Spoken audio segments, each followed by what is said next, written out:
What's this? It's an art project. This is called a Scolds Bridle, and it was an evil tool used on women. But what was the purpose? To understand what this is, you're gonna have to understand what a scold is. A scold meant a loud woman who gossips or lies. The problem was, in the 16th and 17th century, women weren't allowed to stand up for themselves or even warn others that they were in danger or being treated badly by men. They would most likely be called a liar or someone who gossips, and if they didn't have a sweet tone to their voice, they were seen as aggressive. Comment below if the 16th century just reminded you of how women are seen today. This is how this tool works, and it's worse than you think. The Scold's Bridle was used to shut women up. This heavy iron device was locked onto the woman's head, and the man, usually her husband, would have the key. It had a spiked metal part that went onto the tongue to hold the tongue down.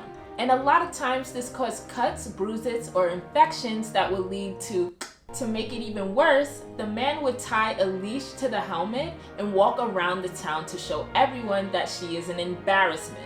A lot of these helmets had bells on it or funny faces like donkey ears to draw attention to her.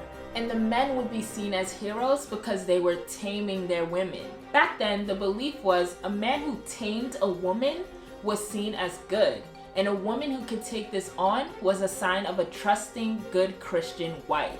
But the woman had to be quiet about it if she wanted to go to heaven. Most women who wore these were widows who lost their husbands, old women, women who didn't give in to catcalling, poor or gay women who were thought to be witches, and most of all, wives. I definitely would have ended up in this. Comment below if you would have too. And it gets worse. These women couldn't talk, drink, or eat for hours or days until it was taken off. And this next part will show you how this ended a lot of women's lives. Like and follow for part 2.